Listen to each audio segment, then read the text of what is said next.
आज का धर्म कौन सा? आर्जव। उत्तम क्यों लगाया? सामान्य रूप से सरलता अलग। तो सामान्य रूप में लोग छोटे छोटे मार्ग ढूंढ लेते हैं, ऐसे नहीं तो ऐसे। उत्तम मतलब कैसे भी नहीं, ऐसे ही। कैसे?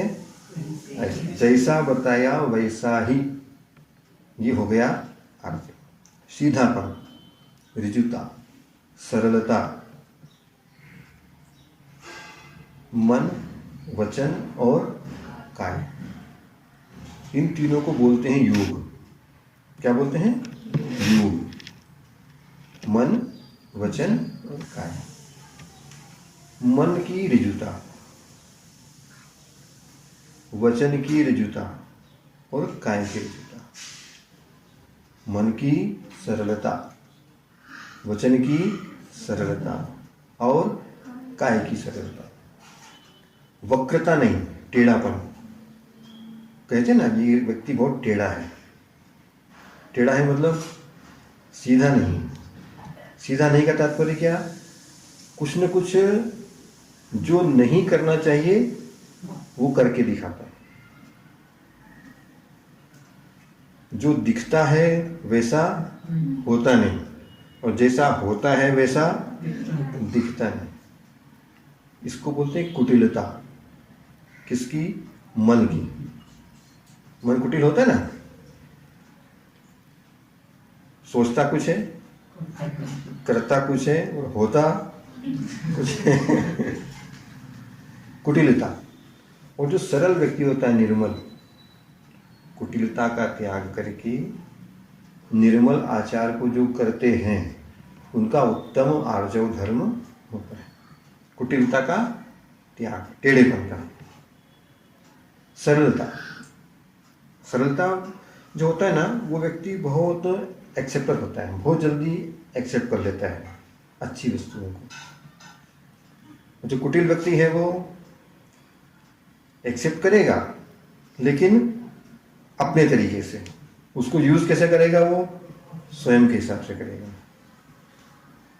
किसको कैसा करना है, कपट करता है ना जो। मनगत सरलता, वचन, वचनों की। कुछ लोग वचन भी ऐसे बोलते हैं कि उनका कोई सेंस नहीं होता, सेंसलेस होते हैं। वचन तो बोलेंगे वो, किसी से कुछ पूछा तो वो आंसर जो देना चाहिए वो नहीं देगा। क्यों? अगर देंगे तो हमारे अंदर जो छुपा हुआ है वो बाहर आ जाएगा। वक्रता किसको बोलते हैं? छुपाने का। छुपा लिया, दूसरे को दिखाना नहीं। क्या छुपाना? अपने कुटिल भावों को छुपाना। कि अगर दूसरे को मालूम पड़ गया तो पोल खुल गया, और पोल खुलना नहीं चाहिए। कुछ भी हो जाए, अपनी प्रेस्टीज। मन, वचन, वचन से बोलते हैं ना लोग, आपने कुछ पूछा, कुछ बताया तो कुछ का कुछ निरूपण करेंगे। कहना कुछ था तो बताएंगे कुछ और। वचनों में टेढ़ापन। किसी ने कुछ प्रश्न पूछा सामान्य सा, लेकिन वो उत्तर उस तरह से देना नहीं है, तो वो क्या ढोंग करता है? किस चीज का ढोंग करता है? हमको कुछ आता ही नहीं, हमको अकल नहीं है, इस तरह का करेगा। लेकिन मालूम है उसको सब। उत्तर देने के लिए कहते हैं ना, एड़ा बन के पेड़ा खाता है वो। हमको तो कुछ आता ही नहीं, पता ही नहीं है, छुपाता है वो। और बाहर व्यवहार कैसा दिखाता है? जैसे बहुत सरल व्यक्ति हो, उसको कुछ आता ही नहीं है, अज्ञानी व्यक्ति। चेहरा बनाते ना ऐसा, बिल्कुल कुछ आता ही नहीं है, और अंदर से कुटिलता, टेढ़ापन, वक्रता चलती रहती है। और काय के द्वारा भी टेढ़ापन होता है। काय से भी होता है ना, कुछ लोग सीधे नहीं रहते, टेढ़े ही रहते हैं। क्रियाओं में, क्रिया करते समय कायगत क्रियाएं जो होती है उनको कुटिलता वश करना। तो मन, वचन और काया, तीनों के द्वारा क्या होता है? कुटिलता का पालन करना। ये क्या हो गया? वक्रता।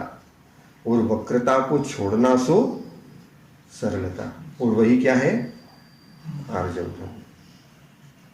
जो मुनि महाराज होते हैं तो वो क्या करते हैं? मन, वचन और काया, इन तीनों को साधने का प्रयास करते हैं। मन को भी, वचन को भी और काया को भी। तो एक मुनि महाराज 4 महीना तक, कितने? 4 महीना तक। क्या कहलाता है 4 महीना?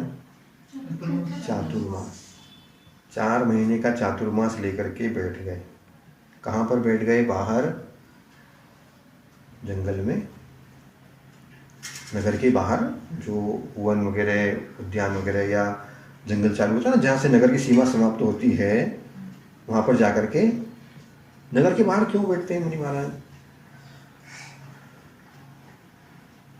क्यों बैठते हैं? किसी की स्वामित्व के स्थान पर बैठना विवाद का विषय बन सकता है। ये हमारा स्थान है, यहाँ पर क्यों बैठे? वहाँ कोई काम करना है, अब महाराज बैठे हैं, अब क्या करें? इसलिए कहाँ जाकर के बैठते हैं? जहाँ पर किसी को व्यवधान ना हो, कोई ये ना कहे कि हमारे स्थान पर क्यों आ गए। तो महाराज बाहर बैठ गए। कहाँ पर? नगर के बाहर। कितने महीने के लिए? तो 4 महीना क्या करेंगे वो? सामान्य मुनि महाराज नहीं थे कि विशेष तपस्वी थे। 4 महीना तक एक ही स्थान पर बैठे रहे, आहार भी नहीं। क्या? 4 महीना तक एक ही स्थान पर। कहाँ पर बैठ गए? बाहर एक पेड़ के नीचे शिला होगी, जहाँ पर बैठ गए हो, अच्छे प्रसिद्ध स्थान पर, कि जहाँ पर 4 महीना कोई विकल्प न हो। एक बार बैठ गए तो 4 महीना के लिए ऐसा बैठना सोच कर ही कैसा लगता है? कुछ भी नहीं करना। क्या करना? लोग कहते हैं ना, देखो फालतू बैठे 4 महीना, फालतू बैठते ना। क्या करते हैं?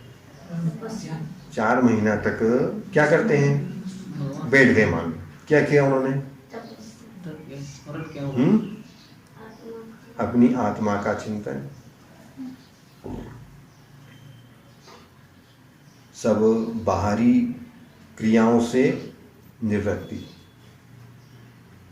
जितने कार्य हैं ना बाहर के, मनगत, वचनगत और कायगत, तीनों। मन से भी क्या चिंतन करना? केवल आत्मा का। और किसी में लगाना है तो श्रुत ज्ञान है, आगम है, उसके पाठ में, उच्चारण में, मनन में, चिंतन में, उसमें लगाना। और वचनों की चेष्टा तो 4 महीना मौन। और काय से भी देखो, मन, वचन और काय। तो काय से तो बैठ गए, अब कुछ भी नहीं करना है, नो एक्शन, जैसे मूर्ति होती ना वैसे बैठ गए। और वचनों से मौन। अब बचा क्या? योग 3 है, मन, वचन और काय। काय से स्टैंड बैठ गए वो, वचनों से मौन ले लिया, अब क्या बचा? मन। अब मन को कैसे करें? सबसे बड़ा है, सबसे बड़ा खेल किसका है? मन का। वो मन कहीं ना कहीं बैठेगा, कहीं सोचेगा, कहीं जाएगा, कहीं करेगा कहीं। तो मन को कहाँ लगाते हैं वो? अपने अंदर, अपने आत्मकल्याण में जो साधनभूत चीजें, उनका चिंतन करना। तो 4 महीना बैठ करके महाराज, किसी को ज्ञात नहीं महाराज बैठे हैं, आते होंगे जाते होंगे, देखते होंगे। और जैसे ही चातुर्मास पूर्ण हो गया, कब पूर्ण होता है? कौन सी तिथि को पूर्ण होता है चातुर्मास? दीपावली पर। कब होता है? भगवान महावीर स्वामी का जब मोक्ष कल्याण होता है, उनको मोक्ष हुआ तो महाराज की छुट्टी, 4 महीना अब फ्री। 4 महीना के लिए बैठे थे, अब तो 4 महीना पूर्ण हुए तो महाराज जी जिस स्थान पर बैठे थे वहां से उठ करके चले गए। कहाँ चले गए? मुनि महाराज कहाँ चले गए? कहाँ जाते हैं चातुर्मास के बाद? कुछ पर्टिकुलर स्थान पर जाते हैं क्या? नहीं, अनियत कहीं भी विहार, या फिर जैसे गुरु आज्ञा हो उसके अनुसार विहार करते हैं। अब जिस स्थान पर महाराज बैठे थे वहीं पर जैसे वो महाराज चले गए, एक दूसरे महाराज आ गए। कौन आ गए? दूसरे महाराज आ गए, और वो भी आकर के उसी स्थान पर बैठ गए। संयोग, अच्छा स्थान होता तो सभी लोग उसको चाहते कि यहाँ पर ये बैठने लायक है, तो वहां पर आकर के बैठ गए। अब वो जो गांव के लोग थे वो लोग दर्शन करने के लिए आने लगे। चातुर्मास पूरा हो गया तो लोग अब आने लगे होंगे, बाहर से भी, इधर से भी। तो जो वो महाराज आए थे नए, वो आकर के कहाँ बैठ गए? उसी स्थान पर। तो गांव के जो व्यक्ति आए तो वो क्या समझे कि ये वही महाराज हैं जो 4 महीना से यहाँ पर बैठे थे। 4 महीना से क्या समझा उन्होंने? ये वही महाराज हैं जो 4 महीना यहाँ पर, क्योंकि सबको ज्ञात तो था ना कि एक महाराज जी हैं वो वहाँ पर 4 महीने के लिए योग ध्यान करके बैठे हैं, ऐसे सबको ज्ञात हो गया था। तो उनको ये लगा कि ये महाराज जी वही हैं। तो जब उनको ज्ञात हुआ कि महाराज जी 4 महीना तक एक ही स्थान पर बैठे हैं, विशेष तपस्या की है, तो जब कोई विशेष तपस्या करता है तो फिर उसके प्रति भक्ति भी विशेष उमड़ती है कि देखो कैसे मुनि महाराज 4 महीना तक एक ही स्थान पर बैठे, न बोले न आहार किया, एक ही स्थान पर बैठे हैं। अब उनकी तपस्या विशेष थी, लेकिन ये जो महाराज आए थे वहीं पर संयोग से बैठ गए। अब गांव के लोग विशेष रूप से पूजन करने के लिए महाराज की आए। ये महाराज 4 महीना से बैठे विशेष तपस्वी हैं, तो समारोह किया उन्होंने विशेष रूप से पूजन करने का, और आकर के सब बैठ गए और बहुत गुणगान करने लगे। धन्य महाराज, आप 4 महीना तक एक स्थान पर बैठे, ऐसा किया, खूब उनके गुणगान करने लगे। तो वो जो गुणगान कर रहे थे, अब किस महाराज से कर रहे थे? हैं? जो चतुर्मास के बाद आए थे हैं, और वो चले गए थे।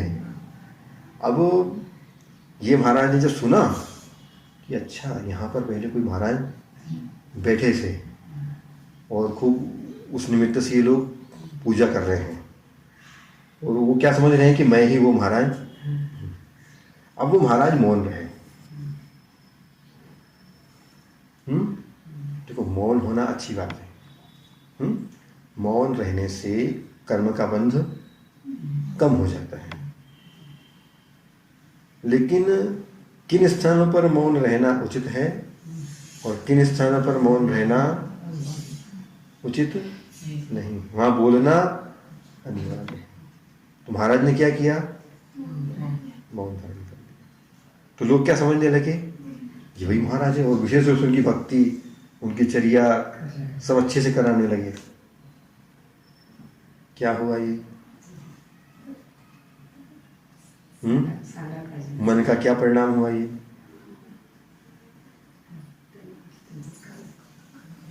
कौन सा परिणाम है ये?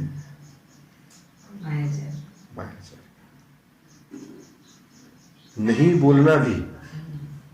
उन्होंने अपने मुख से तो नहीं कहा कि मैं वही महाराज हूं, लेकिन फिर भी मौन रह गए। लोग विशेष रूप से कर रहे हैं, लोग तो ये समझ रहे हैं ना वही महाराज है, तो अपनी प्रशंसा हो रही है। तो ऐसा है। इस तरह से वो मौन रहे और लोग उनका सम्मान करते रहे।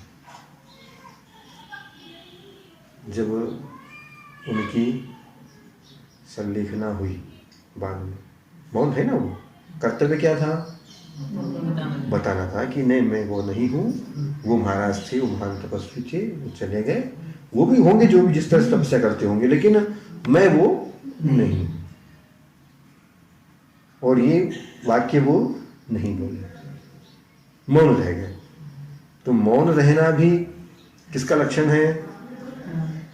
मौनम सम्मति लक्षणम। क्या है?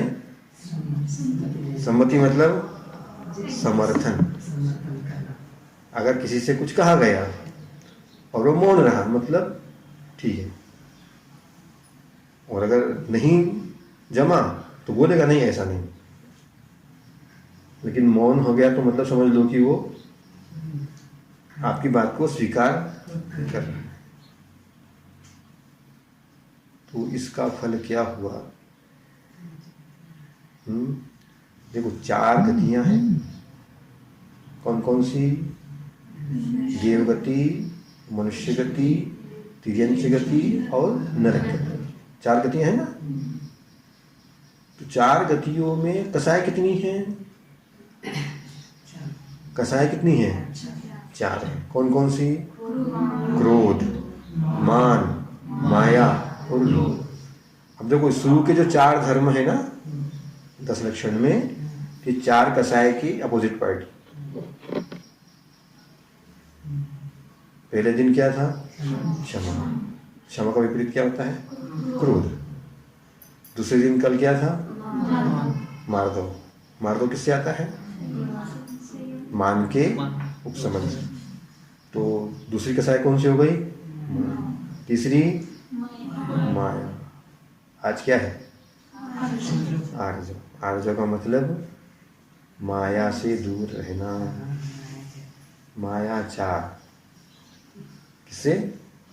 मायाचार। छल, कपट, माया, वक्रता और कितने नाम है इसके? बहुत सारे नाम हैं। इनसे दूर रहना। कहाँ थे अपन?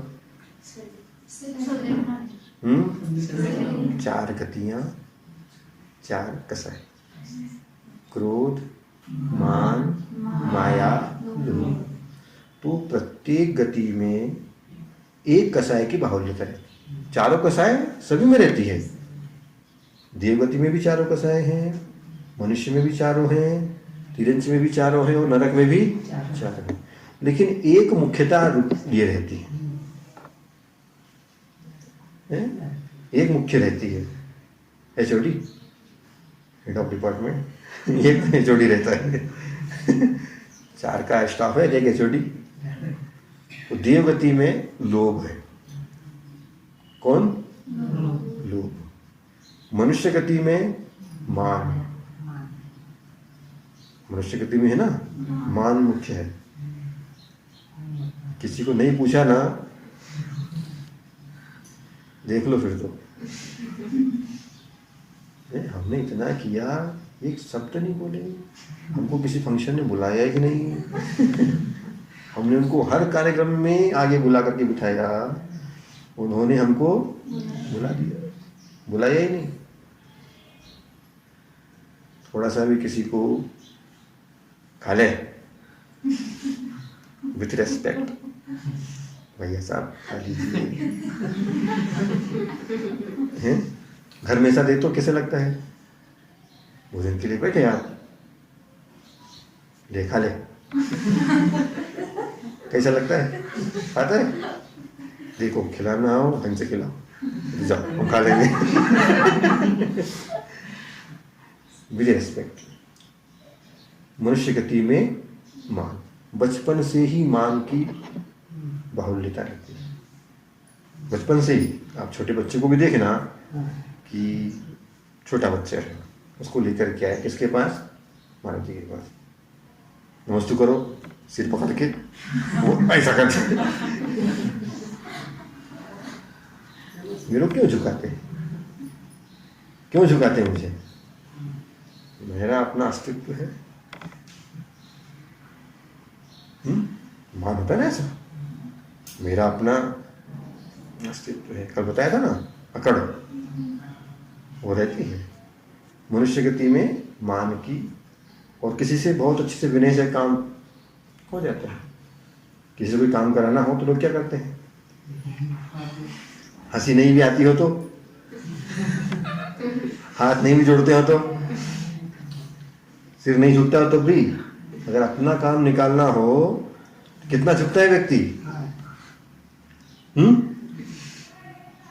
पूरा साष्टांग। अपना काम निकालना है तो आपके चरण का है, वो धो करके हम पी लेते हैं। काम निकालना है, अंतर आ गया ना परिणाम में। नमन नमन में फेर है। नमन जानते हैं ना, नमस्कार करना, झुकना। नमन नमन में फेर है। अधिक नमे बेईमान, जो बेईमान होता है ना बहुत ज्यादा झुकता है। दगाबाज दूना नमे, तो दगाबाज होता है ना, दगाबाज मतलब कौन? छल करने वाला, कपट, माया। दगाबाज दूना नमे, चीता चोर कमान। नमन नमन में फेर है। अधिक नमे बेईमान, दगाबाज दूना नमे, चीता चोर कमान। चीता होता है ना, चीता क्या बोलते उसको? पैंथर है, पैंथर। जब वो अटैक करता है किसी के ऊपर, अटैक करता है ना, तो कैसा करता है? पहले पूरा पीछे होता है, ऐसा ऐसा छुप के बैठता है जैसे डर रहा हो किसी से। देखे ना आप कभी उसमें वाइल्ड लाइफ में देखा होगा, तो एकदम छुप करके बैठता है ऐसा, जैसे डर के बैठता है ना। कोई डर रहा है क्या? वो नहीं, भाव क्या है? आक्रामक। लेकिन अभिनय कैसा हो रहा है? डर का। पीछे ऐसे छुप के बैठता है। जैसे शिकार आया कि झपट्टा मारता है सीधा, और क्या करता है? डरता है उससे। दूसरा चीता चोर। जो चोर व्यक्ति होता है ना, बहुत प्रेम से बात करता है। आपके पास आकर के बैठेगा, इतना पैर छुएगा, अरे जितनी उसे विनय करवा लो, और आपका पॉकेट निकाल के सामान उठा करके ऐसे करते ना। पहले अच्छे संबंध बनाते हैं, विश्वास दिलाते हैं कि बहुत व्यक्ति विश्वस्त हैं।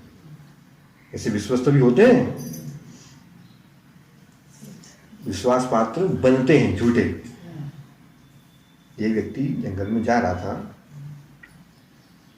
तो उसके पास कुछ था। क्या था?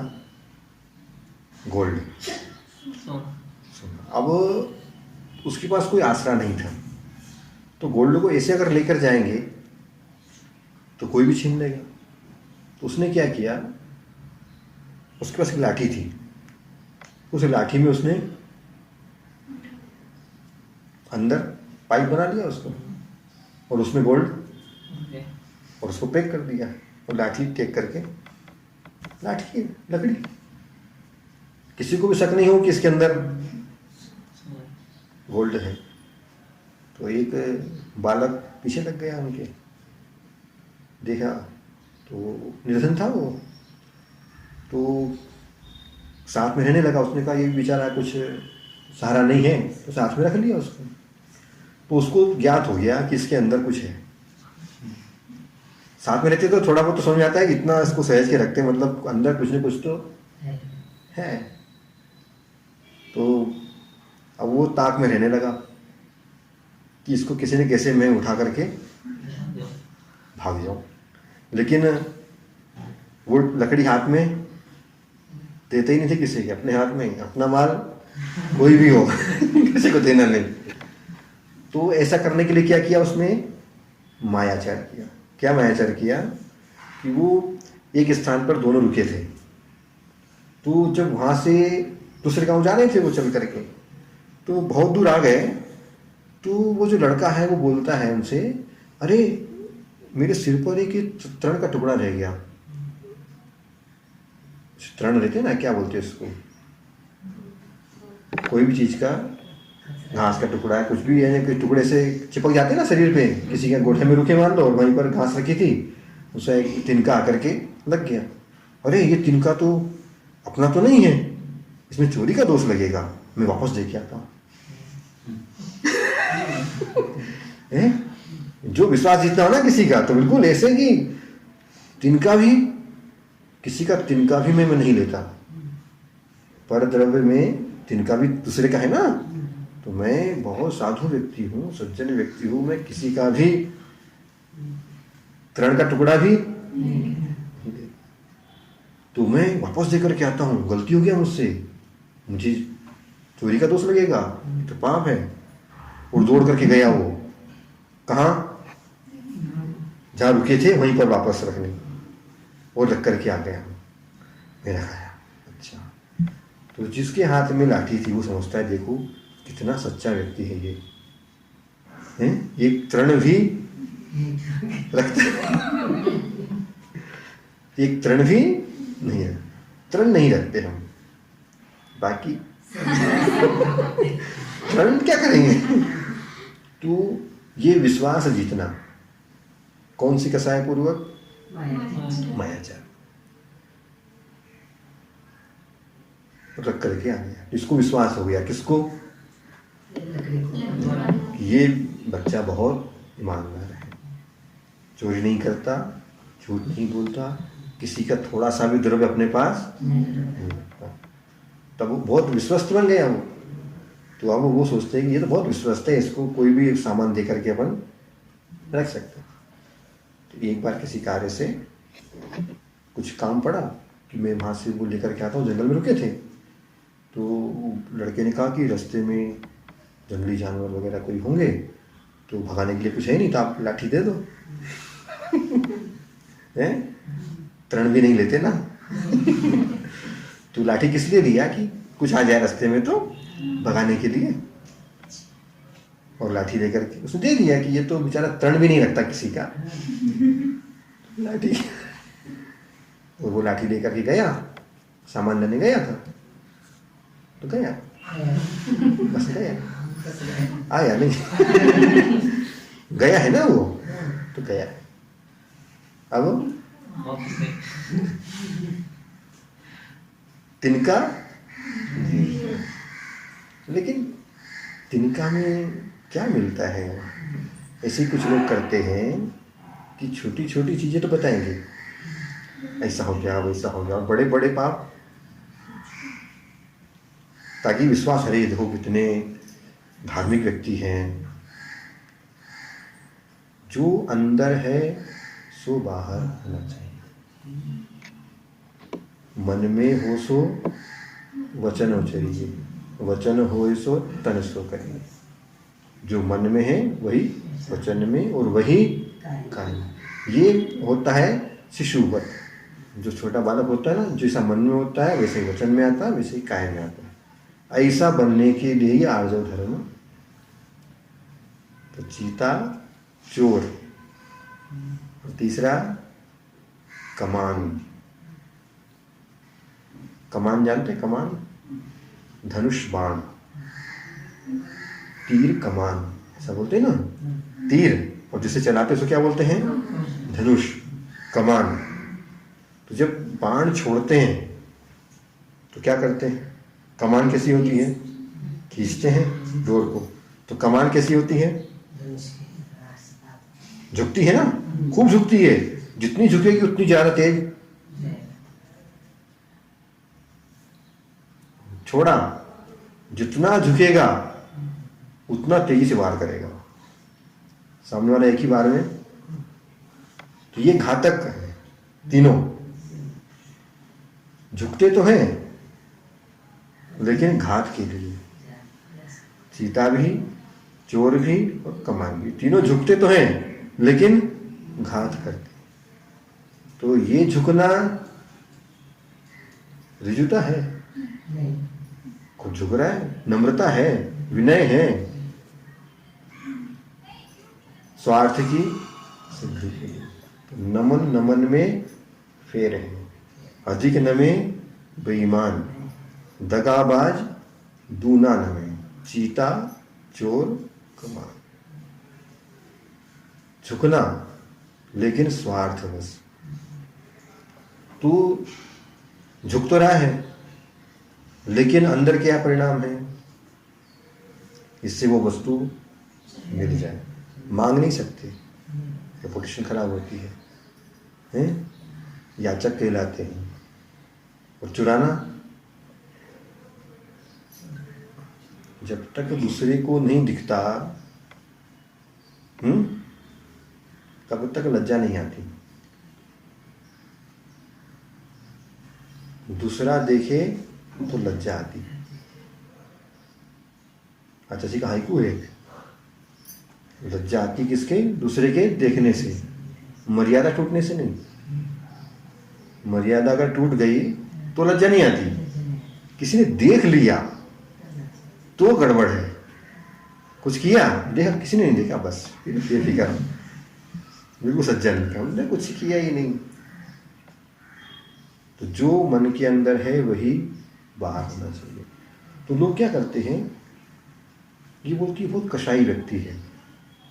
क्या है? कषायवान है। क्या देख करके बोलते हैं? क्रोध और मान, ये दोनों दिखते हैं। क्रोध और मान दिखते हैं, देख लेना आप, क्रोध भी दिखेगा, मान भी दिखेगा। माया और लोभ ये अदृश्य रहते हैं।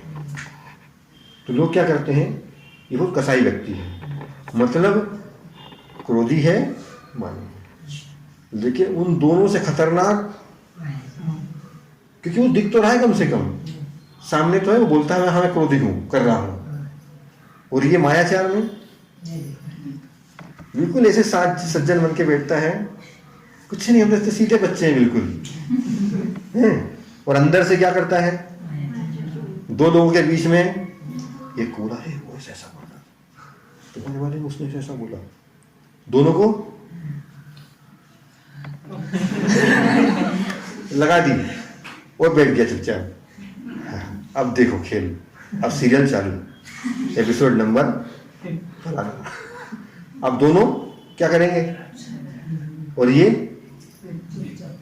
तो इसको पाप का बंद हो रहा है कि नहीं हो रहा है? क्यों? ये तो कसाय तो नहीं कर रहा है ना। कसाय का मतलब क्रोध और मान ही दिया आपने। जो व्यक्ति इस तरह से कर रहा है, महान पाप का बंध कर रहा है। अंदर से कुछ, बाहर से कुछ। अंदर है बोल दो, अंदर से पीठ पीछे बोलते ना जिसको, छुप छुप करके, सामने तो बिल्कुल इनसे बड़ा विनयवान कोई नहीं। और पीछे से, क्योंकि सबके सामने ऐसा कर नहीं सकते, क्या कहेंगे लोग, पकड़ के मारेंगे। तो छुप करके छुपाना, अंदर के कुटिल भावों को छुपाना। तो जैसा मन में हो वैसा बाहर आना चाहिए। लेकिन कई लोग ऐसे ही करते हैं ना, कई लोग क्या, सभी लोग करते हैं ना, सभी लोग करते हैं ना, थोड़ा थोड़ा सभी। 4 प्रकार का है ना ये, कल बताया था ना। मान कैसा बताया था उसको? पहला पत्थर के समान, दूसरा हड्डी के समान, तीसरा लकड़ी के समान, चौथा पेट के समान। अब आज कौन सा है ये? माया। माया को भी 4 उदाहरण दिए। इसको कसाय होती है ना अपनी जैसी, तो कसाय को फैकल्टी बनाई है कि कितनी पावर इस कसाय में। तो 4 प्रकार की पावर रहती है उसमें, कंपैरेटिवली कम ज़्यादा। तो अनंतानुबंधी सबसे हाई पावर, अप्रत्याख्यान उससे कम, तीसरी प्रत्याख्यान उससे भी कम, और चौथी संजरण सबसे कम। तो जो मायाचार करता है व्यक्ति, जो तीव्र मायाचारी होता है, अनंतानुबंधी वाला, वो कौन हो गया? विशेष रूप से मिथ्या दृष्टि, वही हो गया।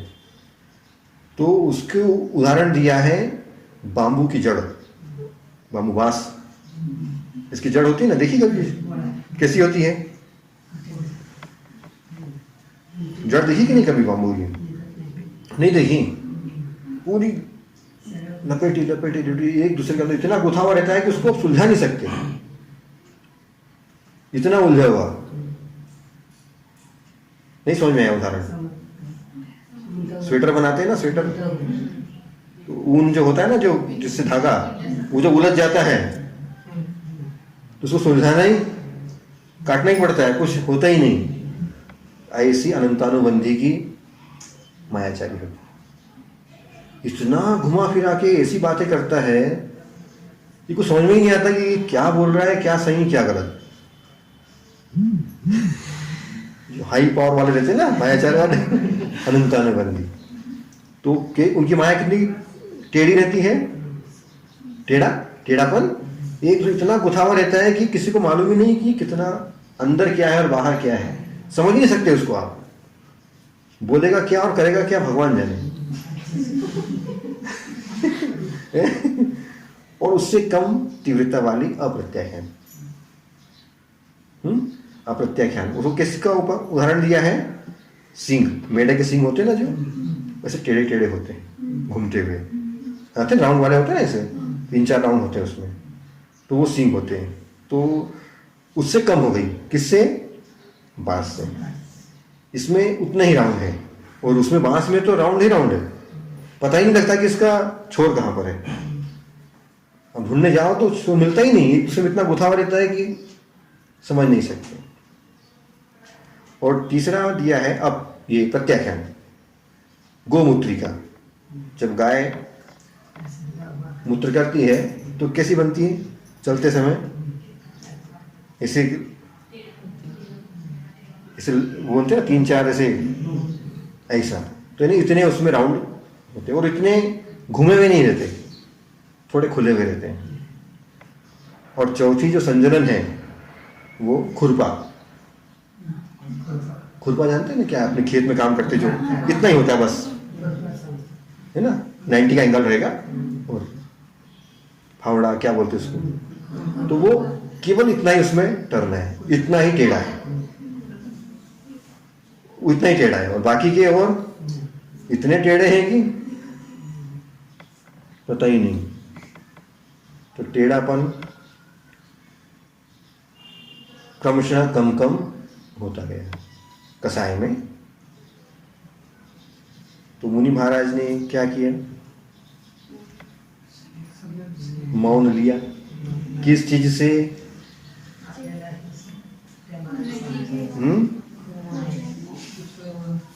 जो नहीं था वो स्वीकार कर लिया उन्होंने। जो नहीं था मतलब वो स्वयं नहीं थे ना, फिर भी स्वीकार कर लिया। मौन मतलब स्वीकार कर किया। हमने मान लिया कि हम वही महाराज है, ताकि लोग पूजा कर रहे हैं। अगर ऐसा बोल देंगे हम वो महाराज नहीं है तो लोग वैसी पूजा नहीं करेंगे। अरे ये महाराज तो सामान्य है, इनको ये तपस्वी महाराज हैं। तो अंतिम समय जब उनका आया और जब वो दूसरी पर्याय में गए तो क्या बने? हाथी बने। हाथी। एक मुनि महाराज मरण करके कहाँ जाते मुनि महाराज? या तो मोक्ष जाते हैं या स्वर्ग जाते हैं। स्वर्ग में भी वैमानिक में जाते हैं, यंत्रों में नहीं, भवनवासी में नहीं, ज्योतिष में नहीं, हाई फैकल्टी में जाते हैं। और कहाँ चले गए वो? हाथी की वजह। सोचो इतने साल की तपस्या किसमें चली गई? केवल थोड़े से कि बोल देते हैं कि नहीं मैं वो नहीं हूँ, लेकिन वो अंदर से अंदर खुश होते रहे कि मेरी पूजा हो रही है, नहीं तो लोग पूजा नहीं करेंगे ऐसे। हाथी बने, लेकिन मुनि थे ना, तो सामान्य हाथी नहीं बने। देखो मुनि पद किसी भी तरह से धारण किया जाए, इसका फल कुछ न कुछ अच्छा मिलता ही है। हाथी तो बने लेकिन राजा बने हाथियों के भी। उसमें भी ऐसा होता है। उस हाथी का नाम था त्रिलोक मंडल। क्या नाम था? और इतना बड़ा और इतना विशाल था और इतना ताकतवर कि उसको कोई भी। और उसी हाथी को जंगल से पकड़ा रावण ने। किसने? रावण ने। और उसको अपना मुख्य हाथी बनाया, ट्रेन किया हुआ ला करके। देखो कहाँ मुनि महाराज थे, कहाँ अब हाथी है, लोग बैठेंगे किस तरह से। कहा था ना कल कि जितना नाक फुलाएगा, इस भाव में तो नाक बड़ी नहीं हो पाएगी, अगले भाव में नाक इतनी बड़ी हो जाएगी कि ऐसा करना पड़ेगा ताकि टच न हो जाए। जो नाक खुलाते ना बहुत ज्यादा खोलेंगे, नाक खुलती रहती ना, अलग ही दिखती हो तो इस भाव में तो वो बड़ी नहीं हो पाती है, लेकिन अगले भाव में कितनी बड़ी होती है, नीचे तक। तो जो मायाचार करता है उसको तिर्यंच गति का बंधन होता है। हमने बताया ना, मनुष्य गति में मान, तिर्यंच गति में माया का बाहुल्य है। तिर्यंच जितने भी है ना, ये सब मायाचार में प्रवृत्त होते हैं। आप तिर्यंच देखे ना किसी को भी, आप गाय भैंस को भी देखोगे ना तो ऐसे ऐसे देखेंगे, वो ऐसे और एकदम इधर अटैक करेंगे। देखना उनको, कोई भी जानवर देखना आप, वो तो टेढ़े टेढ़े से एकदम चलते ऐसे हो जाएंगे। इसीलिए मूलाचार में कहा है महाराजों के लिए कि तिर्यंचों से दूर रहें। अगर सड़क पे वो जा भी रहे हैं तो उनसे दूर से निकले, पास में न जाए। वहां अपनी शूरता नहीं दिखाना है उनसे क्या वहां कुछ नहीं होता।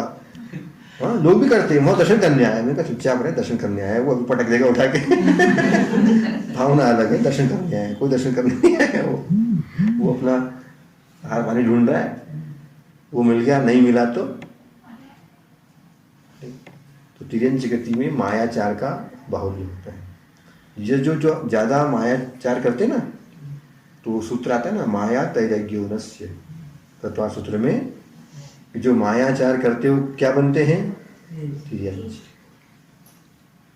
और चौथी गति कौन सी?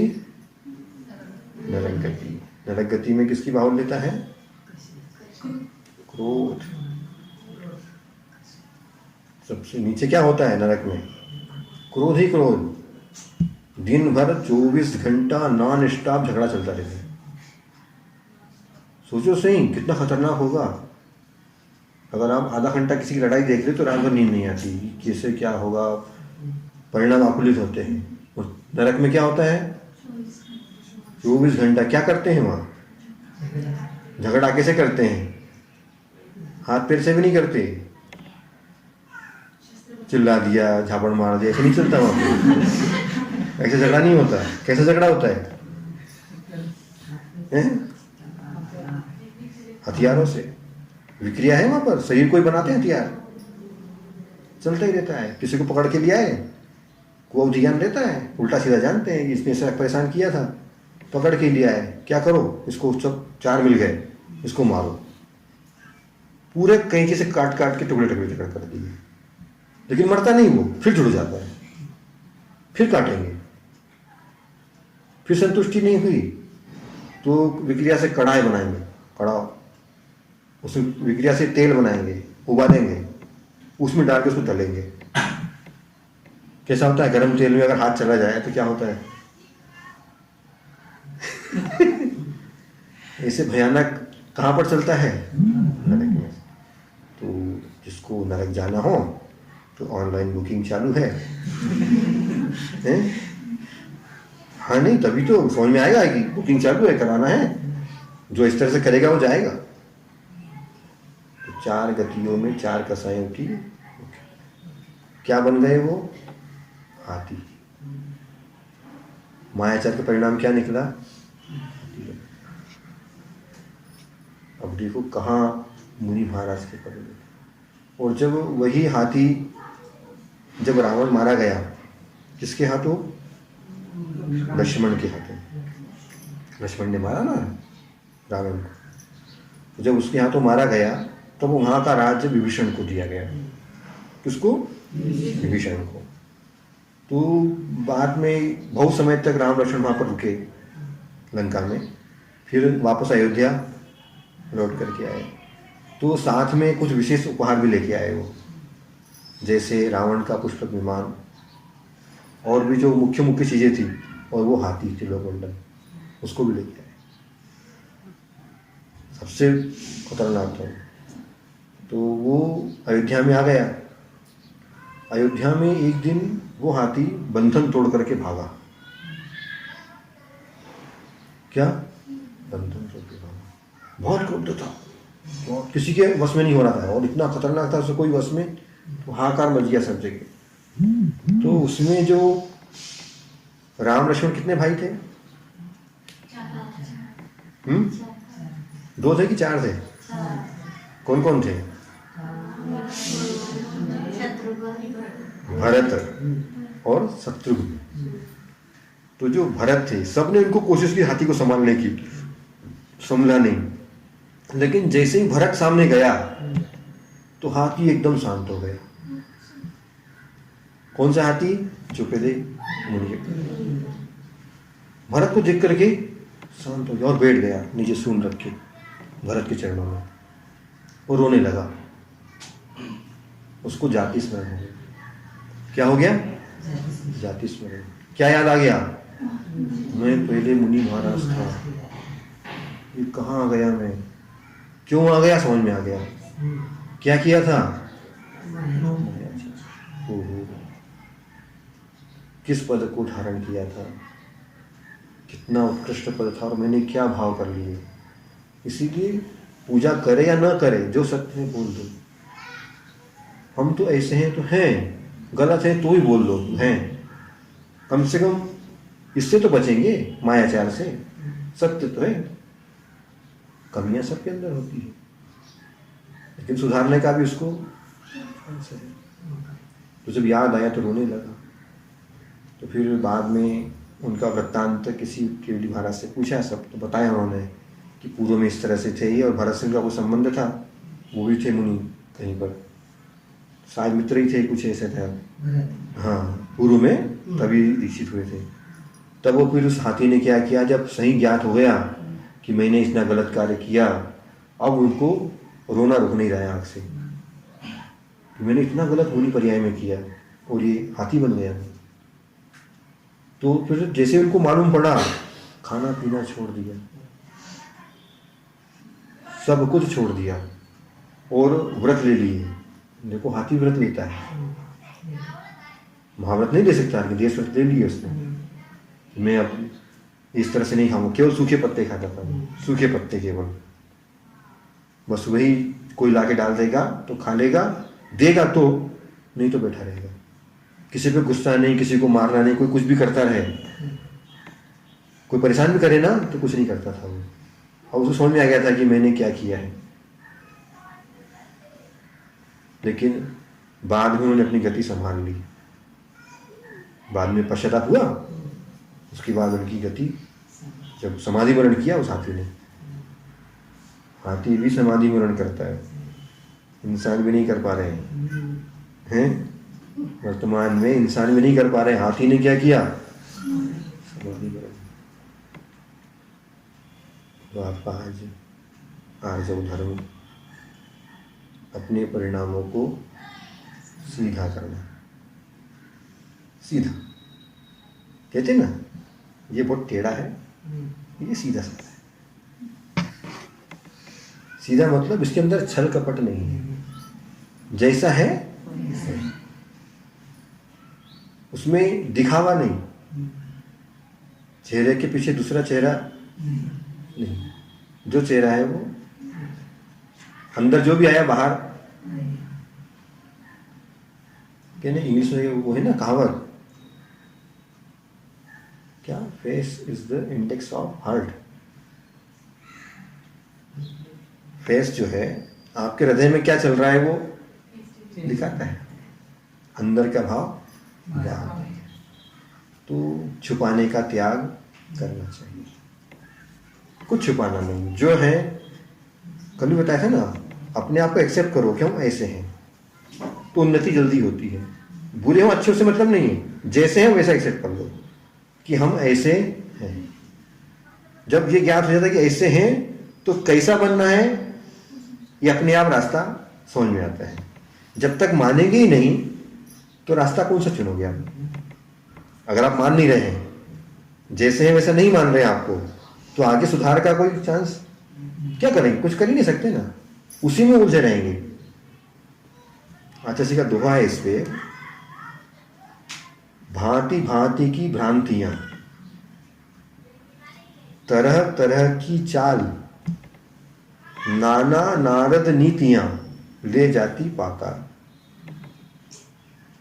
भांति भांति की भिन्न भिन्न प्रकार की भ्रांतियां, स्वयं भी भ्रांत होता है, दूसरों को भी भ्रांत करता है। मायाचारी व्यक्ति ऐसे ही तो करता है, समझ में ही नहीं देता है कि क्या सही क्या गलत। ऐसा बोलता है कि समझ में ही नहीं आता है कि अपन सही है कि ये सही है। इतने कलाकार होते कई लोग, सामने में बेचारा सच्चे व्यक्ति को झूठा बना देते हैं। वो बेचारा दिमाग खो जाता है कि मैं सही हूँ कि गलत हूँ। वो हम में आ जाता है कि भ्रांति कौन उत्पन्न करता है? मायाचार। भांति भांति की भ्रांतियां, तरह तरह की चाल, चाल चलते ना खूब लोग, ऐसा कर शतरंज की जैसे, उसको मालूम भी ना पड़े और निपट जाए। किसने किया कुछ पता नहीं, कितना इन्वेस्टिगेशन करो कुछ मालूम ही नहीं पड़ता क्या हुआ। नाना नारद नीतियां, नारद जानते हैं ना, उनका काम क्या है? इधर का उधर लगाना, उधर का इधर लगाना। कहां ले जाती है? इस तरह की जो नीति अपनाता है, तात्कालिक थोड़ा सा हंसता है और अनंत काल के लिए रोता है। पाताल मतलब कहाँ? तो अपने को समझ में आ गया कि परिणामों को कैसा रखना है, टेढ़ा रखना है, सीधा रखना है, सीधा, स्ट्रेट, सरल। जब दीपक की लौ जलती है ना, जब सीधी रहती है, एकदम सीधी, तो बहुत शांत प्रकाश उसमें पड़ सकते हैं। लेकिन हवा चले तो हिलने लगती है। जब हिलती है तो उसमें पढ़ सकते हैं क्या? स्पष्ट भी नहीं बनता। जब वो एकदम स्थिर होती है, और कैसी होती है वो? टेढ़ी होती क्या? एकदम सीधी, एकदम सीधी जाती है वो। थोड़ी भी टेढ़ी हो गई तो उसका स्वभाव गया। प्रकाश जो देना था वो उतना प्रकाश अब उसका, हिलते दीपक में पढ़ सकता है कोई? एकदम फड़फड़ा रहा है, नहीं पढ़ सकते। देख लो, तो अपने परिणामों को कैसा करना है? सीधा। जितना सीधा होंगे, ये सब कनेक्टेड है दूसरे से। मायाचार क्यों करता है व्यक्ति?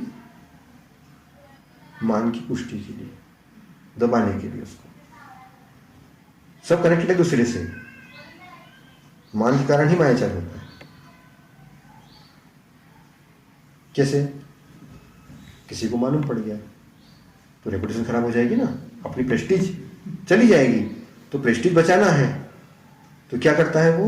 मायाचार करता है।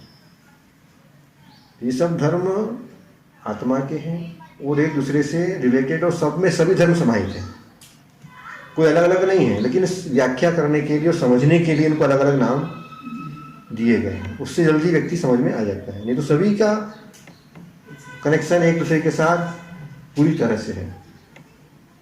तो अपने को क्या करना है? सीधा बनना है, सरल बनना है, ऋजु बनना है। कैसे बनना है? सरल। छोड़ना क्या है? टेढ़ापन, मायाचार, छल, कपट, जितने भी उसको नाम, कोई सा भी नाम देकर के उसको छोड़ करके। और ये याद रखना है कि किसी भी पद में पहुंचने के बाद कसाय करो तो कोई नहीं बचता, चाहे मुनि बन जाओ चाहे इसमें रहो। कर्म दंड अपना सबको देता है, इसमें एक पार्शलिटी नहीं होती। तो कर्म किसी के साथ पार्शलिटी नहीं करता। तो अपने को अब रास्ता स्वयं चयन करना है।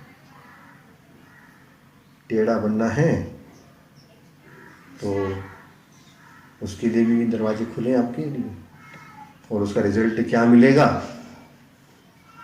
पता ही हो गया आपको। अच्छा मिलेगा। और जो सीधा रहेगा उसका रिजल्ट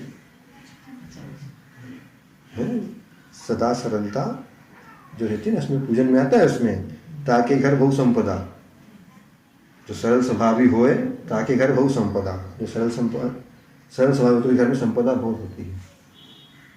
टेढ़े के यहाँ टेढ़ी भी आती है और टेढ़ी जाती है।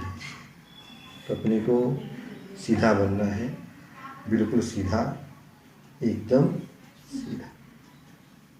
अहिंसा परमो धर्म।